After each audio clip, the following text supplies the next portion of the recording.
Welcome to episode 2 of This is the Bay. Jack Brennan, Timothy Lindsay here. This is like, that's not Christmas Eve because Super Bowl for me is like Christmas Eve, especially if my team is in it. But this is, I love the NFL draft. I'm sure you're the same way. Yeah, you got me? Can you? Yeah, Sorry, yeah. can you hear me? Oh, that's right. Oh, that's right. So I take it you do love the draft. I'm here. Yeah. I'm buttoned up. I'm ready to go.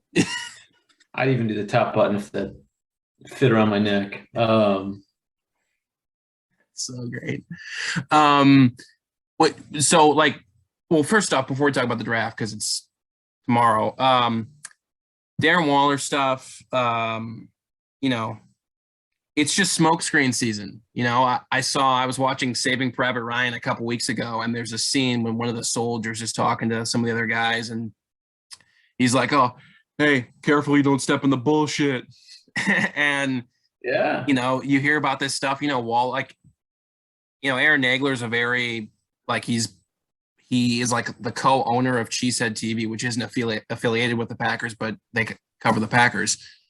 He's been doing it a long time. So you never know whose sources are, more accurate. Same thing with Debo. Like Ian Rappaport said that Packers were maybe one of the teams interested in Debo, and maybe they still are. But, I don't know. It's smokescreen season is what it is. Maybe they're, trying to confuse other teams. You never know. and it looks like Deebo Samuel says people know nothing about 49ers trade rumors. Yeah, that's Which he's right. Today. Which he's right. I mean, like, I don't know anything. I mean, like none of these guys, like it's Debo and GM John Lynch of the Niners know what's happening, as does everyone else. You never know. None of us know. None of us truly know. All we can do is just talk about it and speculate until stuff happens. But do you think Goody knows? Because if you move your head, it kind of looks like. No, I think he's on the phone. I think he's on the phone with his wife or his his grandma or something. No, grandma, I'm working. What's up? Yeah, God, I am excited. Let's jump in. There are so many ways. Number one, the great thing about the Packers, where they are, they're a Super Bowl contending team, and they have 2 first-round picks. Like they have a lot of picks and 4 top 60 picks. Mm-hmm. Where do you think they're going to go? Like, do you think they could trade up? They could trade down? They could just stay put? I don't know. There's a lot of rumors out there. What do you think? I mean, one of them I saw was trading with the Jets to get the 13th pick, and we'd give them our 22nd and second round pick. I think it was 53 or something. But yeah, because I want them to stay put, they'll move for sure. Oh yeah, they do the opposite. Mm-hmm. But I don't know, because again, smokescreen. You can't believe anything. But they're like, people are talking huge wide receiver heavy, needed teams are going to pick, and I just don't know that it's the best move to be drafting wide receiver in position 18 and under. Maybe. I mean, definitely in the top 13 picks. I don't think it's going to come off the board. I don't. So yeah, I can't tell at this point. It's the week you can't pay attention to the news because it's I don't know. Yeah, no, you're right. But you had listed off like the potential receivers that are out there. Yeah. Right. And worst case scenario at number 6 would be, I mean, what, Pickens? I mean, 7. Yeah. I don't know. So it's not the end of the world. It is a deep class. There are, I've seen, like, it seems like this week I've seen a lot of people saying, okay, well, if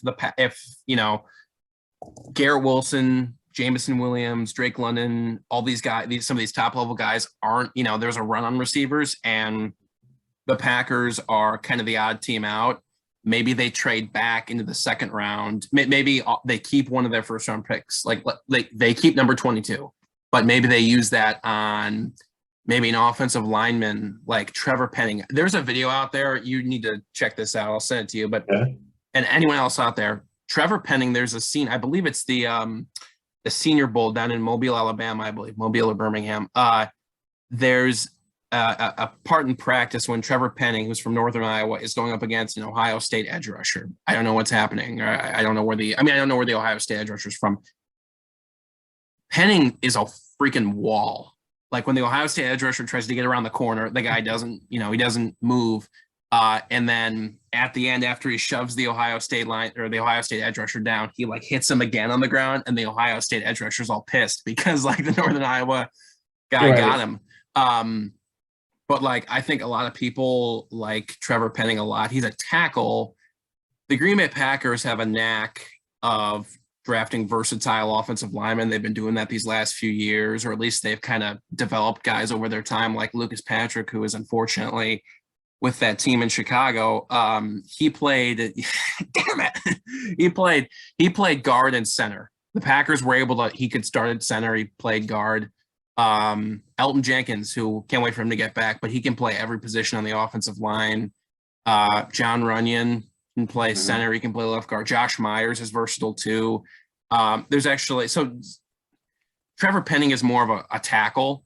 There's another guy, Zion Johnson from Boston College, who's an interior. I actually think the Packers might take him at 28 if they don't trade. I think he could be a solid piece because he's versatile. I'm trying to remember what I wrote in the article, but like wide frame, very stable base. Again, he's predominantly on the interior, but we need interior. Well, we need a tackle is what we need too. Like, because you look at our starting five: Bakhtiari, left tackle, left guard for now, John Runyon, center, Josh Myers, right guard, Royce Newman, and then right tackle, Yash Nyman, who stepped in great for Bakhtiari. And then, we need more bodies in there, more backups. Just we need depth because Patrick is gone. Billy Turner is now back in Denver. So I don't know I know you've talked to me. You said you would be upset you would turn off the TV if they drafted an offensive lineman or something. The only scenario where I would turn off the TV is if they drafted an offensive lineman and then traded out of the first round. I guess I'd be whatever. They have a plan, but I'd be, kind of like, oh, that sucks. Want some explosiveness, I agree. And I mean, to your point, it depends what talent is sitting there and the likelihood of the top edge rushers being there, or if there's interior linebackers that Nakobe Dean Smiths of old are not going to be sitting there in the 20s. Part of me really wants, so Nakobe Dean's an inside, he's a middle linebacker out of Georgia. Part of me wants us to take a receiver, then just draft him. And then you have Devondre Campbell, all-pro, SEC linebacker, all-American, Nakobe Dean in there. And then Chris Barnes, who gotten better and better his first two seasons, third season could be his best year yet. But drafting an SEC linebacker, most competitive division or conference in America.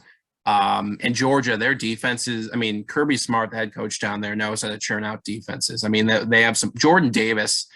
I don't know if you've seen film on that guy, defensive tackle, over 300 pounds, ran a sub 540, like absolute freak. He doesn't go to the Vikings.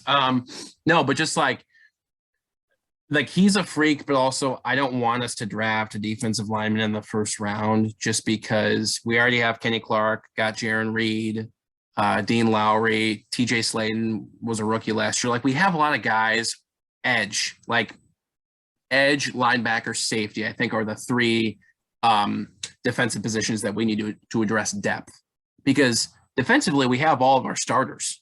We know who our starters are. We just need depth behind that. I've seen Drake Jackson from USC on the edge. Maybe the Packers get him in the third round. It would be interesting. George Karlaftis, who I texted about last night to you, he's an All-American. Yeah. Imagine, getting a young stud like that on the defensive line, behind, well, he can play on the interior too. So you have Rashawn on one side, Preston on one side, Karlaftis, Kenny Clark, maybe Jaron Reed in there. Like that could be pretty scary. So I would like that. There's a lot of ways that Let's could talk go. real Yeah. quick, philosophically on the defense. Yeah. But we need depth at a lot of different positions. But if we were able to get a very stout defensive line and edge rush and pass rush, do you think that alleviates our need then to draft high? Like, we still would need safety depth, but Yeah. maybe Yeah. we don't draft a defensive player for the next pick, and maybe we're going like wide receiver, and we get somebody who's solid on the edge or interior line that really can put pressure down. Can we then address O line directly after versus going safety or going inside linebacker? This guy knows all the answers behind me. No, but so actually on the safety thing real quickly, I think the only reason we would draft a safety is because Amos and Savage are they might be going to free agency next year. So we don't know what could happen there. That's why we would draft a safety. I thought about this, like, what if Goody just goes like defense? I know he's gone defense in the first round a lot in his time. I believe, I'm trying to remember the statistic. I believe like 10 of his 14 first round picks in his time have been defense. Like he goes defense early. That's predominantly what he does. What if we go defense heavy? Like I know we've loaded up on defense a lot, but what if we go more on defense? You have Aaron Rodgers. We know Aaron Rodgers is going to elevate everyone. That's what he does. You have a great running back room. The offensive line, we need depth, but we have a starting five. And then you have Lazard, Cobb, Sammy Watkins is a total pro, and then we'll see what Amari Rodgers does. It wouldn't surprise me if we went defense again, just load up, and maybe the defense is the strength of our team, yet we have Aaron Rodgers and a great backfield and receivers who are capable of making plays. But also, I mean, we need help at receiver. I can't help but look at some of these guys, man. Like Christian Watson out of North Dakota State is 6'4", but ran a 4.3 at the combine. Like, imagine giving that guy a jet sweep and letting him go the distance. Traylon Burks, who I actually have the Packers taking at 22. He's 6'2", which would be the second tallest Packers receiver, because I think the next guy is Sammy Watkins at 6'1". Lazard is 6'5". Lazard blows everyone away with his height. But yeah, he's 6'2", 225. People compare him to like A.J. Brown, but like a little more wiggle. Like he's quicker, bursts. We'll see. People, there's an interesting guy here, George Pickens. I don't know if you've heard of him out of Georgia. Mm-hmm. He has the talent, but there are some character issues. And I believe, not last year, but I believe he's coming off, he has had an ACL injury in the past. Green Bay doesn't necessarily go for guys with attitude problems or, off the field stuff. But, again, this is a window. You have the window with Aaron. And maybe you need some guys. Like, remember in the Packers, you love this guy, Antonio Morrison. You remember that guy? Oh, yeah. Like, he had a bit of an attitude, like, nasty. Like, I don't know, maybe the Packers do need some of that, because, as much as I hate Colin Cowherd, I heard him talk about, the Packers at home in September and October, like they're like a pretty team, like they're talented, or like they'll blow teams out, they'll win 13 games, whatever. But when it gets tough in the postseason, they're missing it. Like when they go up against a Niners team or a Tampa Bay Buccaneers defense, like they're missing that toughness, that edge to their team. Maybe they need some guys like George Pickens on the offensive side, or defensively, Nakobe Dean. I don't know. I agree with you. And years ago we had talked about that, and we never took him, but Golden Tate, not in the draft, but picking up in free agency. Yeah. And he had a little bit of that, like, if you wasn't on your team, you didn't really like him. He did bring a little bit of an energy to it. He was clutch. He was a clutch player in Seattle, and he was good in Detroit. I completely agree with that. I was hoping we would get him too. And there's still OBJ. I know Jarvis Landry wants some money. Julio Jones. Like there's still some guys out there. Who knows what Goody has up their sleeve. It's clear that if there were reports about the Packers wanting Darren Waller, or possibly the Packers being in on Deebo Samuel, it seems like they could be going big game hunting.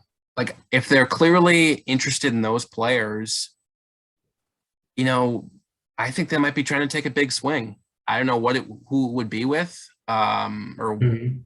who they might be, whatever. Even if it's just trading up in the draft, like, well, what position could the Packers possibly, trade up for other than receiver? Quarterback. I mean, they draft a quarterback in the first round, or they trade up for that.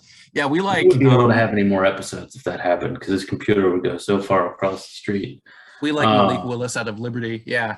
But it's interesting to see, like, because there's no other position they would trade up for other than receiver. Unless there's something I'm missing. I mean, you can look at different things, I just kept reading all this talk, and I had it pulled up on the side as well. But the Eagles, the Saints, and the Eagles have several picks in the first round. So yeah, I think it's very plausible. I think the Saints do too, right? Yeah, I believe so. Let me check It's plausible, in my opinion, that they would go receiver. Yeah, both those teams are, Jets, Saints, Eagles, I think are all looking for a receiver. I think in the top five, that stark of a difference. Yeah. Yeah. Trying to get this. Yeah, let me quickly look at the draft order. Draft order. I should know this off the top of my head. Yeah, so I mean, Seahawks at 9, Jets 10, Commanders. That's a team. Commanders are going to be looking for a receiver, I think, too. Maybe Chris Olave. Yeah, I mean, they have their quarterback. I know people are skeptical of Carson Wentz, but like it's like the Jaguars when they drafted Trevor Lawrence. Nothing's ever a for sure thing, but like they have the guy, like they traded for him. He is their quarterback. He is their starter. There shouldn't be any questions. Like he's their starting quarterback. I think Antonio Gibson's their starting running back. They like that. And I think they're looking to pair someone with Terry McLaurin, who, he's in a contract thing right now, but maybe Chris Olave, his old teammate from Ohio State. I think they were teammates at Ohio State. Maybe that could be something. I don't know, maybe the Texans, Davis Mills is their starting quarterback. Maybe they might look to give him some more weapons besides Brandon Cooks. Philly is at 15. New Orleans is at 16. Philly is up at 18 again. New Orleans is 19. Pittsburgh, I know people are saying Pittsburgh might draft a quarterback, but they did lose Juju in free agency. So they might, who knows? But the way I see it right now, let me... Seahawks, Jets, Commanders, Eagles, Saints. But like, let's say it goes like that though, Timothy. Because like I'm looking at the heights now. Garrett Wilson, 6 foot. Now they have him as the highest grade. Jameson Williams, 6'2", Drake London, 6'5", Chris Olave, 6'1", Treylon Burks, like you said, is 6'3". Jahan Dotson, he's 5'11", and then Pickens is 6'3". So that's top 7, and that's just according to this particular ranking. Yeah, but you think there's a stark difference in getting Treylon Burks versus Garrett Wilson? No. Well, okay. Garrett Wilson, I guess I'm looking at this thing. Garrett Wilson is 6 foot, 183. I'm looking at the side. Like Garrett Wilson, I think is the best athlete in terms of receivers in the draft. His hops, I don't know if you've seen the play against Clemson a few years ago when he went up and guided over a defender near the goal line. I think it was the goal line. Like he's the best athlete in this draft. There's no question. So he could be a true number 1. I'm sure Aaron Rodgers would love to throw to him. But it also would not be a downgrade. I think there is, Garrett Wilson, Jameson Williams, Drake London, Burks, Olave, George Pickens, Dotson, Christian Watson. I think those 8 guys are all kind of in the top tier. They're all in their own class. Maybe Sky Moore out of Western Michigan. There's also a scenario, I think, Alec Pierce out of Cincinnati, who I wrote an article about also. He grew up a Packer fan, shout out. But coming out of Cincinnati, I mean, I believe he's an all-American. So he's not an all-American, but he's an all-American conference. I think it's the AAC, whatever conference Cincinnati's in. He is one of those guys. And he, people are concerned maybe about his route running ability or his inability to get off the line, like to get separation. People said the same thing about Jordy Nelson, Julian Edelman, and I think the Packers, maybe Alec Pierce could be a round 2, round 3 target. I also think they might like Tyquan Thornton out of Baylor, who's a fantastic athlete, has great hands. I know there's lots of ways. There's like a top 8 class in the first round where you could see a lot of receivers going. And then there's a couple players like Alec Pierce, like Justin Ross out of Clemson, who before he broke his neck, he was maybe the best receiver in America. Tyquan Thornton, like the Packers could sit back. And of course, people are going to freak out like, oh my gosh, Packers haven't drafted a skill position player since 2002. They're going to continue that trend. Who cares? Like, understand what they're doing. Like, what if they have a defense? Like, I know we seem to kick the Chicago Bears ass all over the field whenever we play them.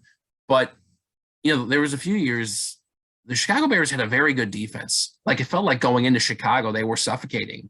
Akeem Hicks, Khalil Mack, Roquan Smith, like they had Eddie Jackson, Kyle, like they had a good defense, a great system in place. What if we became that? Like, what if our defense was suffocating when teams would come into Lambeau and we have Aaron Rodgers? I know we kind of thought we had that in 2019 when, like, we go into connection unstable. Hold up. Sorry. Sorry, you weren't moving. No, but we thought we had that stable or that elite defense in 2019, but then the run problems happened. And then 2020, we thought we had it again, but then the Kevin King Hail Mary against Tampa happens, and we there was a question mark. Last year was the best defensive season we had since the Super Bowl year, I think. I mean, we were sick, even without Zadarius Smith. What if we just pile on that side of the ball? I mean, I know we need receivers, I get it, but I think Aaron Rodgers. What? Special teams was one. We addressed it, but offensively we couldn't score. So I that's a good point. What you're saying, but that strategy didn't work out for the Bears. Yeah. I mean, it ends up. It depends how well you can score on defense, but in the playoffs, I mean, it's a long season, and I know we're a little bit over 20 minutes. So at the end of the day, I think we need to address the receiver position, but any position of depth can't be a bad thing. So if it ends up being an offensive lineman, I want some of those elite skill positions, and we don't.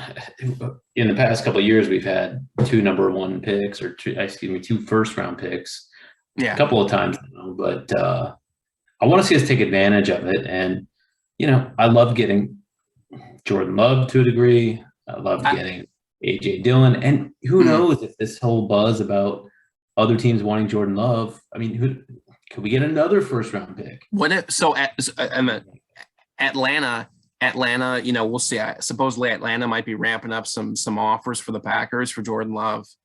I don't know if they would give us the 8th overall pick for him. That would be crazy if that happened. I don't think they would. But even like Atlanta picks at number 43 in the second round, like that's their second round. I would imagine having 3 second-round picks. Like, okay, give me it. Like, that's fine. I mean, I would take that. At 5 top 60 picks. I would take that as well. So I'd take second and third. I'm greedy. Yeah. So we'll just have to see. Tomorrow's going to be great. I am picturing myself tomorrow. I'll probably FaceTime you or something when what's happening. But I can just picture myself, watching Roger Goodell stroll up. The Green Bay Packers are trading up to pick number, and like they pick a receiver. Like, I don't know. I think that'd be while you're in the bathroom. Yeah, while I'm dropping whatever. No, but that'd be so sick. But we'll see. There's a lot of ways they can go. I'm sure this guy has a plan in place besides ordering Buffalo Wild Wings on the phone there. It's like ordering food during the, I want boneless, honey barbecue boneless, and then some Asian zing, please, or something like that. Of course, there was the cookie. That's so great. I can't I can't wait. This is going to be a great time. And we'll just see what they do. But important thing is they're a Super Bowl team, like they're a Super Bowl contending team, have the greatest quarterback of all time. They already have a top 10 defense. Rich Bisaccia, like that whole special teams unit is going to be much improved. They might draft some special teamers or something in the draft too. But the point is, their only major concern is receiver and then depth at some other positions. But like that's a pretty good spot to be in. You know, some teams, I agree. you know, Rams are coming off a Super Bowl. I know that. And of course we want to be there too. But like, do they have a first round pick? No. I mean, of course it worked out for them, but like some Super Bowl contending teams don't have those. So we'll just have to see what happens. But that concludes episode 2. This is the Bay. Best advice I can give is listen to Rodgers. Relax. Yeah. RELAX. The Green Bay Packers have a plan or plans in case, you know, SHIT hits the fan, because it does. No one can predict the NFL draft. We can't. We're just here sitting talking about it. But we can't. We don't know what's going to happen. It could all, you know, Packers might, you know, I don't know. We'll just see. Well, I can't even say. I don't know what they're going to do, but it's going to be great. There's only one thing I need you to say, Timothy. Hmm. This is the Bay. This is the Bay. This is the Bay. It's the way of life. This is the Bay. All right. On that note, signing off. See you next week, episode 3. Signing off again for the second time.